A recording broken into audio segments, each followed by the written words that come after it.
Bienvenue sur Radio Gaston.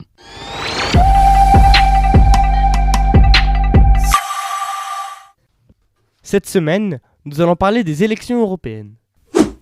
Les élections au Parlement européen figurent parmi les votes démocratiques les plus importants dans le monde. Tous les 5 ans, les électeurs choisissent plus de 700 membres au Parlement européen pour vous représenter. Les citoyens de l'Union européenne peuvent voter et se présenter aux élections dans leur pays natal ou dans leur État membre où ils résident. Votre vote détermine les décisions du Parlement sur les enjeux importants, l'économie, l'énergie, le climat et la place sur l'Europe sur la scène internationale. Quand vont se dérouler les élections ?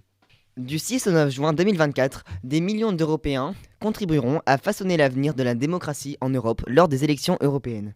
C'est un moment unique qui nous permet à tous de décider collectivement de l'avenir de l'Union européenne. Voter est toujours important, que ce soit au niveau local, national ou européen. Il s'agit d'une excellente occasion de donner votre avis sur les sujets qui vous intéressent. On oublie parfois à quel point le résultat des élections européennes a des incidences sur un grand nombre de personnes. Le Parlement européen adopte des lois qui concernent tout le monde. Les grands pays comme les petites collectivités, les entreprises puissantes comme les jeunes pousses, au niveau mondial comme au niveau local.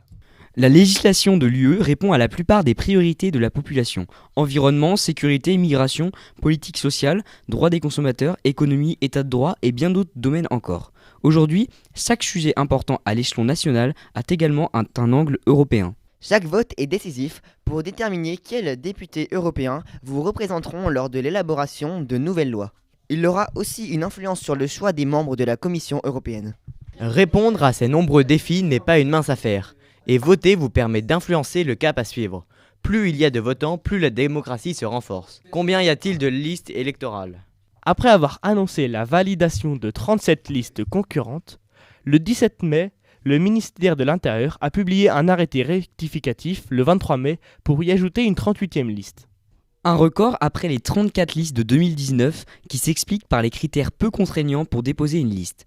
Pour les grands partis, les têtes de liste sont les plus souvent des eurodéputés sortants comme Valérie Ayé du Parti Renaissance, François-Xavier Bellamy, les Républicains, Jordan Bardella, Rassemblement National, Raphaël Glucksmann, Parti Socialiste Place Publique, Manon Aubry, La France Insoumise ou Marie Toussaint, les écologistes. Les électeurs français voteront dimanche 9 juin, dès le 8 dans certains territoires d'outre-mer, lors d'un scrutin à un seul tour. Ils auront le choix entre différentes listes de partis ou de coalitions qui comportent chacune 81 noms.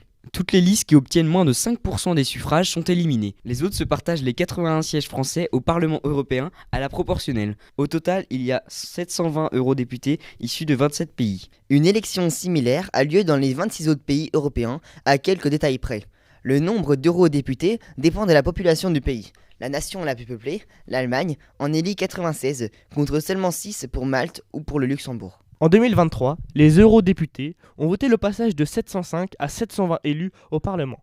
Cette augmentation profite à 12 pays, notamment l'Espagne, la France et les Pays-Bas, qui gagnent chacun 2 sièges par rapport à la précédente législature. Du 16 au 19 juillet, les 81 députés français arriveront au Parlement aux côtés de leurs homologues des 26 autres pays de l'UE. Pour fonctionner, l'Assemblée a besoin de se structurer en groupes politiques qui auront chacun un temps de parole et des places attribuées aux postes clés. Les députés de différents pays se regroupent donc par affinité politique pour constituer des groupes parlementaires.